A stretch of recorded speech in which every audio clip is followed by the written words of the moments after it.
All types of consultants find themselves in a position where their heads down, focused on, right, air quotes, the work. And no one pauses to ask if we're still going in the right direction.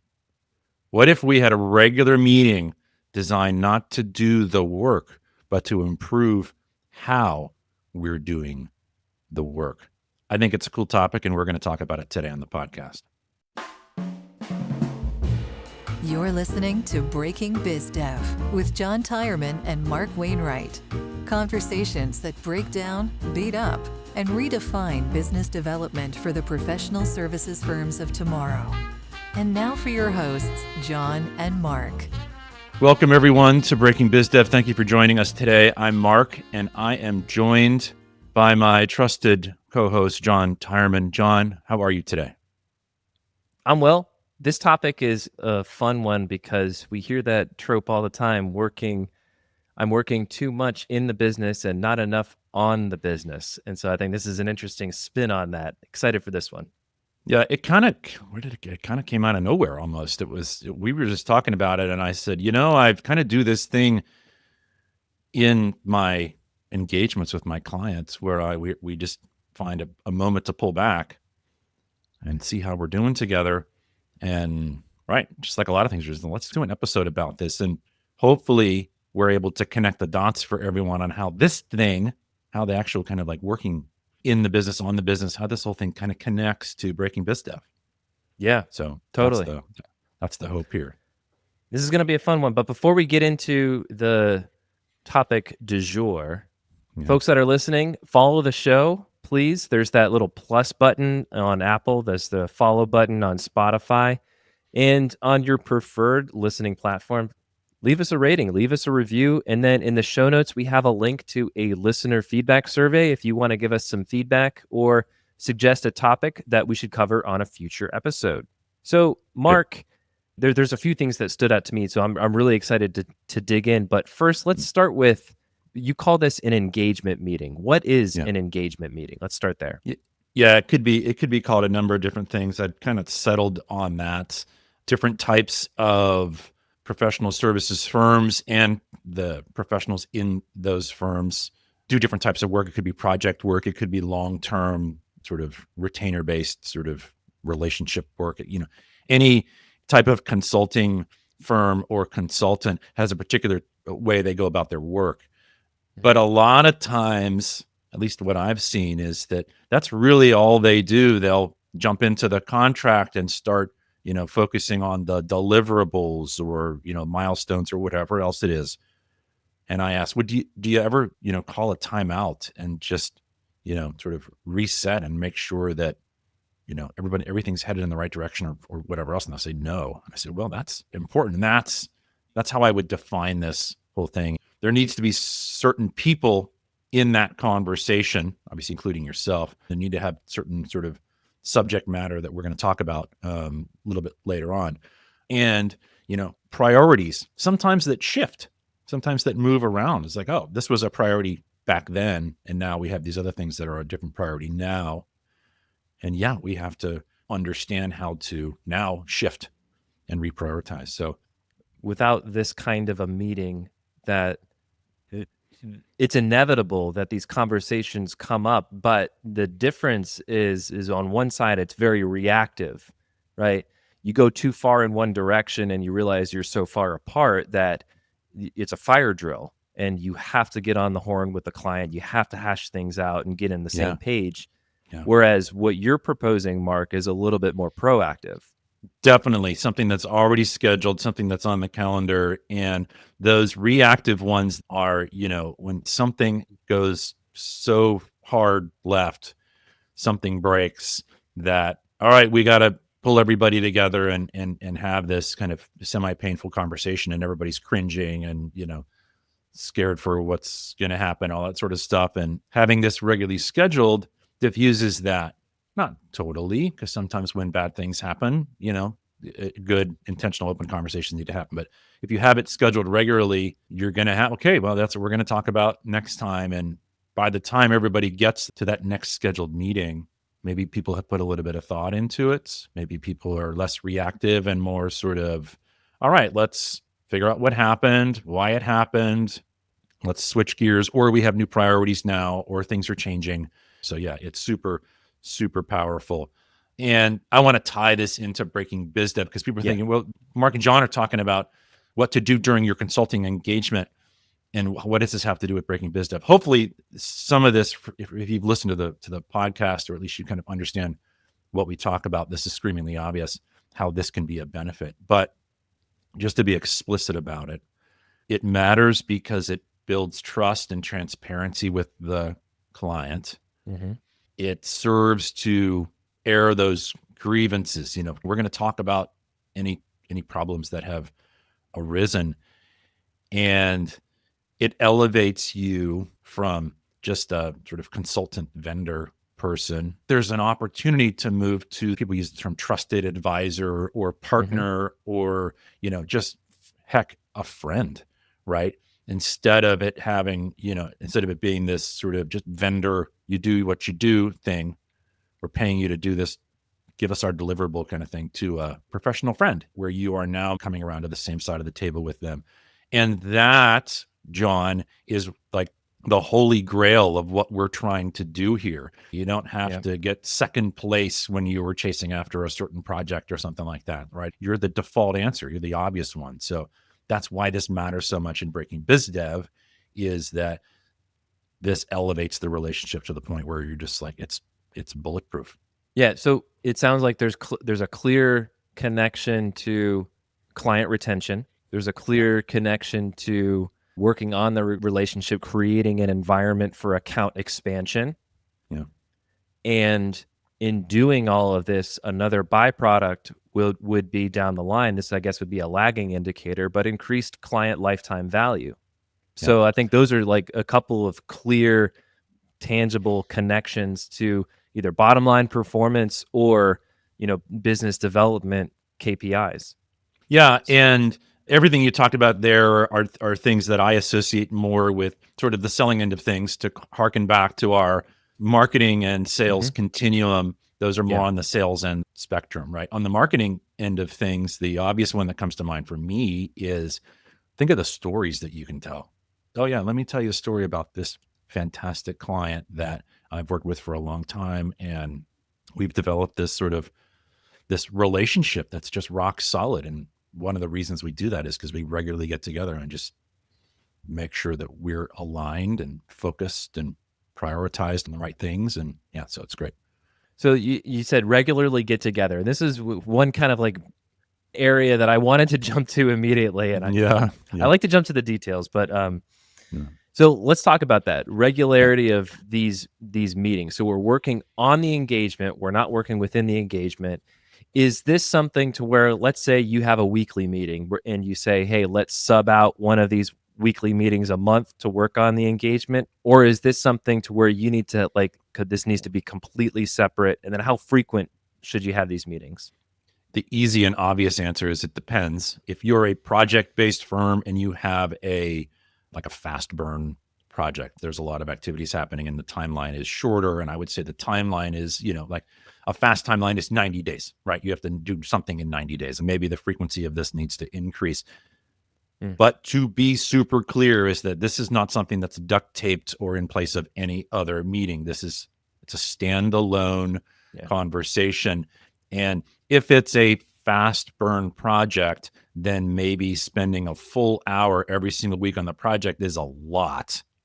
So maybe it's 30 minutes every 2 weeks, or maybe it's even 20 minutes every week or something. It's just a real quick sort of, here's the 2 or 3 things that we need to talk about.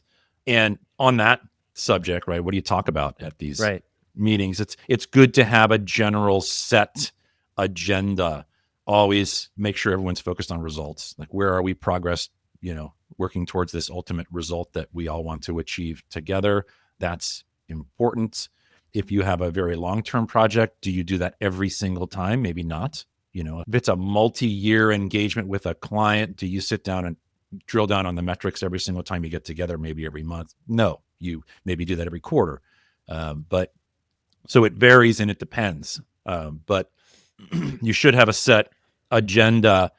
So it's checking in on goals and expectations, figuring out what's going well, what's not going well, what do we need to fix, what warning signs have we seen. I like to call out the red flags early, because a lot of people will think, oh, it's not a big deal. And I'm the guy saying, I've seen this enough. This is a red flag. So then we figure out what needs to change and we start making some changes. I like to always begin these types of meetings, these conversations with all right, here we are. What's top of mind? What do you have sitting there? Because a lot of people can't get past that thing that's sitting top of mind. So I always let that get out there first, and people sort of empty their heads first off. So that's it should have an agenda. I'd lay it out a few things that could be on the agenda, and it needs to be tight. It needs to be a tight, focused conversation. So set check-in on goals and expectations. I liken this to the entrepreneurial operating system of the scorecard.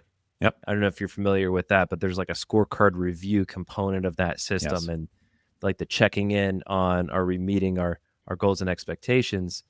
And from what I gather, that should never be all green or all red. So there needs to be some level of yellow and some red and some green in there to show that like the goals aren't too easy or too hard. Right. So like I guess that could be like an outcome of, hey, we're not setting the bar high enough, or we need, we're setting it too low. That's interesting. You're absolutely right. That's EOS brings some structure and framework to something like this, and they have their built-in meetings where all of this is discussed.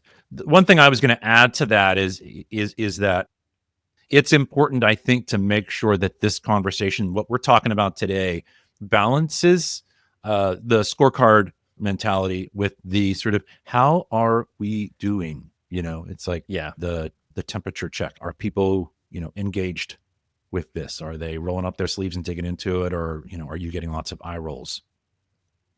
One of the parts about this specific conversation that I find so useful are the what's the water cooler conversation, right? I mean, that's the old sort of like the meeting after the meeting, or what's the buzz about this particular thing in the organization? How we doing there? And that stuff's hard to fit onto a scorecard.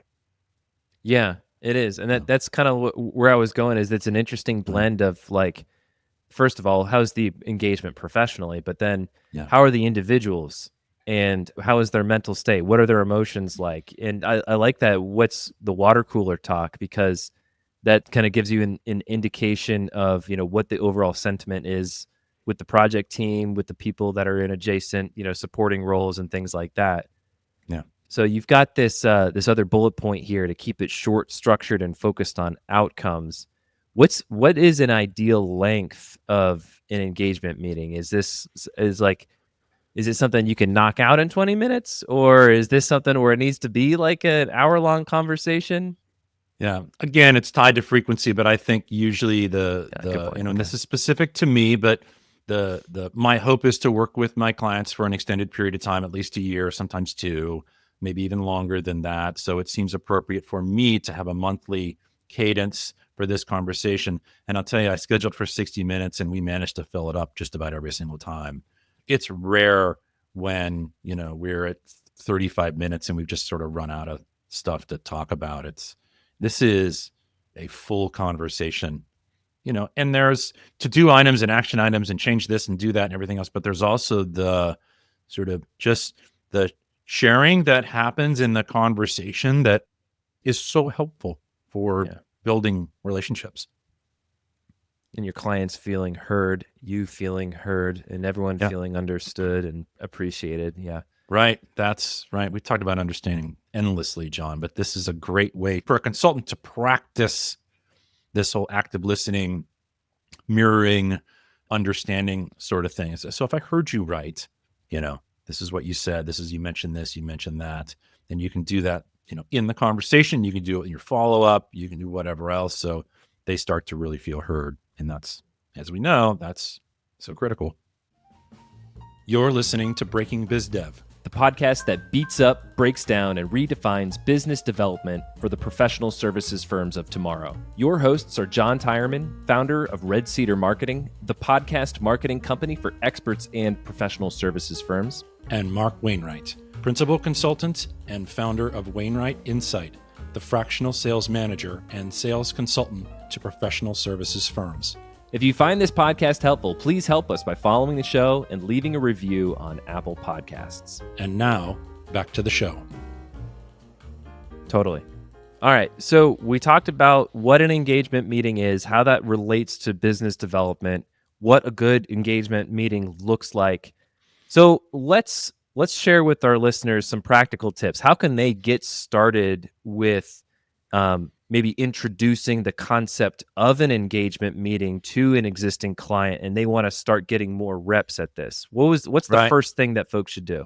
Yeah, that's so you called something out specifically there. How do we integrate this into an existing client relationship? That can be harder than starting this from the get-go. Yeah. So just a side note here, if you feel like an existing engagement would benefit from this type of a meeting where you're not working in it, you're working on it, the bigger picture stuff, if you really think it would benefit, then you have to show the value of it. And that sometimes can be hard if it's not built in immediately, particularly with people who are looking at hours and time and things like that, and billable hours and stuff. This can be a tough thing to bite off, and the client's looking at this like, I'm not going to spend the time to do this. So you have to get to a certain point where everyone can mutually agree that this is a valuable thing to do.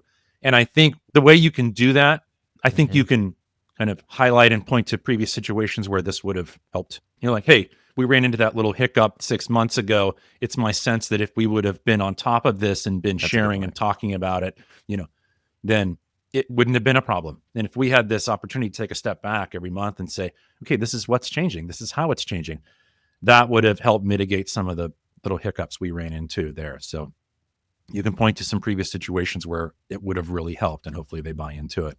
So you gave an example there. I thought this was really good because I asked you how our listeners can get started, but then I immediately thought of, well, wait, hold on. Like, how do you know which engagements need an engagement meeting first? And you gave an example about, maybe something happened 6 months ago. It's a problem that could have been avoided. So maybe there's some like retrospection that needs to happen in terms of like looking back and looking at each engagement individually.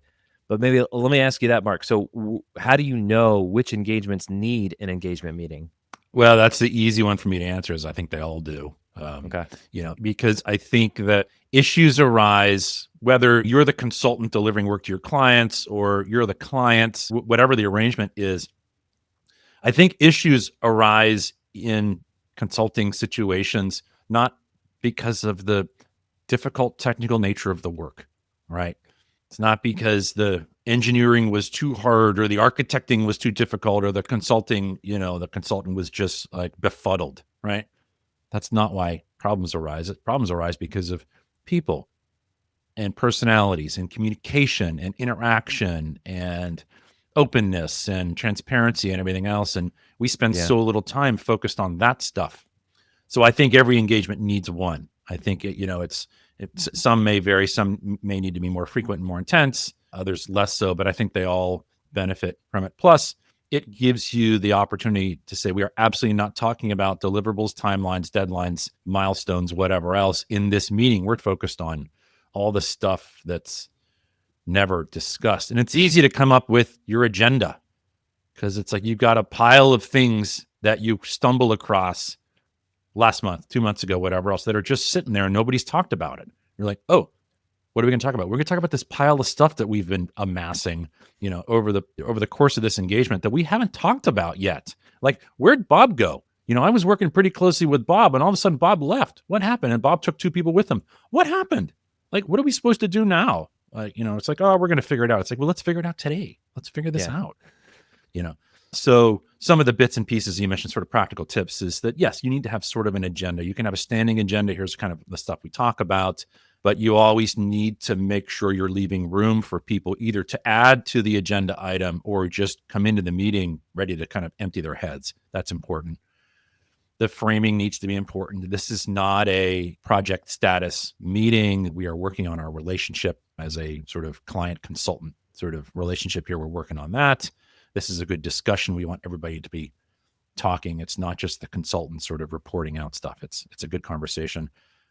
And yes, absolutely, you need to document what was discussed, what everybody's going to do next, and by the next time we all get together, what kind of stuff do we want to have done? So, Can you share some examples of those next steps? Like in an engagement meeting, what would be an example of like a to do or an outcome? Because I guess that's like maybe because. Can you share any examples from the engagement meetings that you've had with your clients? well, I can, but I don't want to be too specific to my work because some people, Sure. I want an example that people can connect with is maybe something like, hey, okay, we're doing this particular work with you, the consultant. You're focused on working with these particular team members, and you're working towards these particular outcomes. By the way, we've seen some interest and some engagement from these two younger team members. And, without changing job descriptions and changing roles, can you find opportunities to start bringing those people into the conversation more? Can you see if what we're seeing is actually true? Right. And the work I do is on the sales work. So a lot of times that sounds like, hey, we've seen these other two people have some success with sort of engaging with existing clients and having good conversations and stuff. Can you push on them a little bit? And lo and behold, sometimes there is, and they're like, oh, great. These are people actually we need to really dial into this work. And maybe that example applies to other folks out there. Maybe it doesn't. So there's just things like that where it's like, hey, kind of off the record, we're noticing this one thing. What are you seeing? And what changes can we make to change it or improve it or whatever else? So there's a lot of that. That's a really great example, and one that ties into a few different past episodes that we've talked about in like succession planning and business development. Is this something that should be brought up in the business development process with new opportunities as well, or when do you introduce the concept of an engagement meeting with a new prospect? Yeah, fairly early on. It's not the first thing I talk about because most consultants need to be outcome focused. So the first things you're talking about is making sure everyone's crystal clear on the outcomes. And once we get clear on the outcomes, this is one of the building blocks that I bring in as a compulsory part of the work that I do. And obviously, we're recommending that this become a compulsory part of all this stuff. And people look at it, they're like, wait, what is that thing? You're like, oh yeah, here's where we do this thing. I'm working with these folks, and we do this, and we do this, and then there's this meeting. People get, wait, what's that one? What are we doing that meeting for? It's like, oh no, this is one of the most important ones. This one's critical. This one exists to make sure that we're all in alignment and headed towards these big outcomes. You're like, yeah, but the project meeting does its stuff. And it's like, no, you know what? There's so many things that come up outside of the doing the work that aren't ever talked about. And that's why this meeting's so important. So they say, oh yeah, great. And, who needs to be in that? Well, it's the consultant, obviously, the lead consultant. If it's a team, it needs to be the lead consultant. And hopefully you're working with the senior most team members on this, because these are the people that you can have these bigger conversations with. Oh, and by the way, if you're not regularly meeting with those people in the course of project work, this is a fantastic way to be engaging with those senior team members, building a relationship with them. Yeah, that's a good So point. for the future, when the opportunity comes around to do more work, additional work, the senior team member has a relationship with you.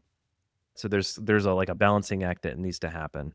Yeah. And as soon as this feels like a committee, it's not going to be Right. helpful anymore, because really you're looking for some good transparency here. So I have the most success when I'm meeting with two other people in my meetings, because it's a good triangulation of ideas. I think three people in a conversation is always very, very helpful. I think any more than that, things get a little complex. It turns into a committee. It turns into an us and them thing rather than sort of this nice little sort of triangle.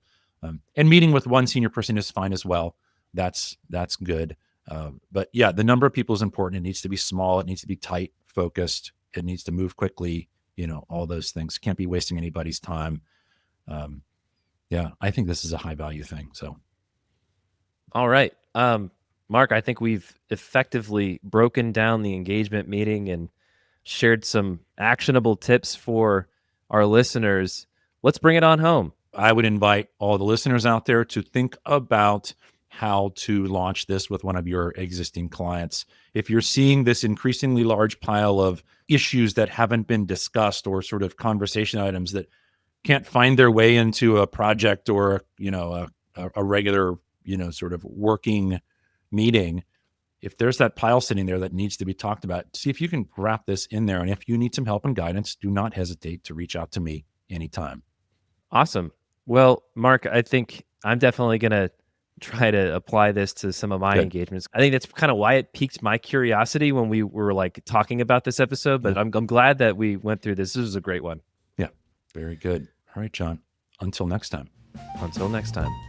Thanks for listening to Breaking BizDev. Subscribe on Spotify and Apple Podcasts or listen to the show at breakingbizdev.com. This episode was produced by Red Cedar Marketing. If you think a business podcast is right for your company, visit redcedarmarketing.com to learn more.